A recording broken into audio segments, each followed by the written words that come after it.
తమిళనాడు ప్రభుత్వం కీలక నిర్ణయం తీసుకుంది. సీనియర్ టీచర్లకు టెట్ నిర్వహణను వ్యతిరేకించింది. ఈ మేరకు అసెంబ్లీలో తీర్మానం చేసింది విజయ్ సర్కార్. 2010కి ముందు సర్వీస్లో చేరిన టీచర్లకు ఉపాధ్యాయ అర్హత పరీక్ష టీఈటీ టెట్ నుంచి మినహాయింపు ఇవ్వాలని కేంద్ర ప్రభుత్వాన్ని విజ్ఞప్తి చేసింది.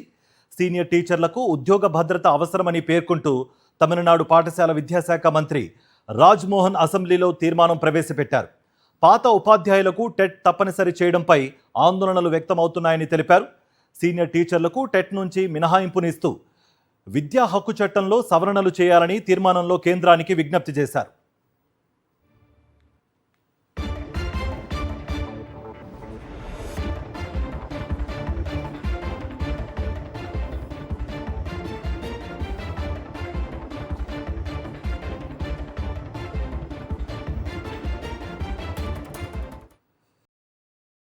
మరిన్ని అప్డేట్స్ కోసం ఛానల్ను సబ్స్క్రైబ్ చేయండి. నోటిఫికేషన్స్ కోసం బెల్ ఐకాన్ పై క్లిక్ చేయండి.